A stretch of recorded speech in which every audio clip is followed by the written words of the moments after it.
අයිබෝවන් ඔටෝටෙක් ටෝක්ස් චැනලේ සඳහා ඕගොල්ලෝ ඔක්කොම සාදරයෙන් පිළිගන්නවා. එන්ජින් ඔයිල් කිව්වහම වාහනයක් යූස් කරන ඕනම කෙනෙක් දන්නවා. මොකද අනිවාර්යෙන්ම වාහනේ එන්ජින් ඔයිල් චේන්ජ් කරන්න ඕනේ. මේ පිළිබඳව අපි ගොඩක් සැලකිලිමත් වෙන්න ඕනේ විශේෂයෙන්ම සර්විස් එකේදී. සර්විස් එකේදී අපි ගොඩක් වෙලාවට බලන්නේ වාහනේ පිටත පෙනුම කොහොමද, හොඳට සුද්ධ කරලාද, ඒ වගේ දේවල්නේ. මෙන්න මේ එන්ජින් ඔයිල් මාරු කරන එකත් අනිවාර්යෙන්ම අපි සැලකිලිමත් වෙන්න ඕනේ කාරණාවක්. ඉතින් අද අපි කතා කරන්නේ මේ පිළිබඳව නෙමෙයි. අපි මේ සර්විස් එකක් වෙන්නේ කොහොමද කියලා අපි වෙනම වීඩියෝ එකකින් කතා කරනවා. අද අපි කියන්නේ මේ එන්ජින් ඔයිල් වල ප්‍රයිස් එක 150කින් විතර වැඩි වෙනවා කියලා ආරංචියක් ලැබිලා තියෙනවා. අපි හිතනවා ඔයගොල්ලෝ හොඳින්ම දන්නවා ඇති කියලා මේ වන විටත් ලංකාව ඇතුලේ එන්ජින් ඔයිල් මාෆියාවක් ක්‍රියාත්මක වෙනවා.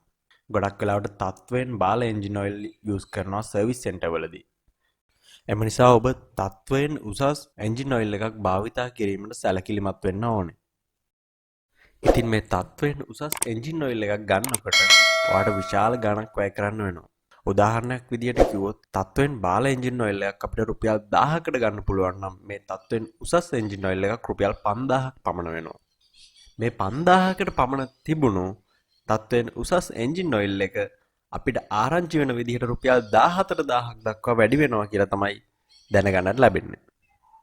මම කියන්නේ හැම එකක්ම 14000 වෙනවා කියලා.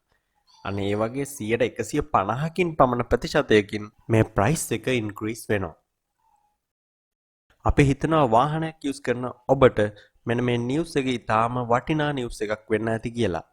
ඒ වගේම අපි කියනවා ඔබට මේ පිළිබඳව ගන්න ඕනේ සියලුම ක්‍රියාමාර්ග ගන්න කියලා. ඒ කියන්නේ ඔබට පුළුවන් නම් දැන්ම එන්ජින් ඔයිල් එක අරන් තියාගන්න. මොකද තවත් ඉදිරියට යන්න තවත් ගාණ වැඩි වෙන්න පුළුවන්. හොඳයි මේක තමයි අද අපිට වීඩියෝ එකෙන් දෙන්න ඕන වෙලා තිබ්බ නිවුස් එක. ඉතින් ඔබට මේ වගේ තවත් වටිනා වීඩියෝ බලන්න ඕන නම් දැන්ම අපිව subscribe කරන්න. බෙල් අයිකන් එක ක්ලික් කරන්න අමතක කරන්න එපා. ඒ වගේම මේ වීඩියෝ එක යාළුවන්ටත් දැනගන්න share කරන්න. ස්තුතියි.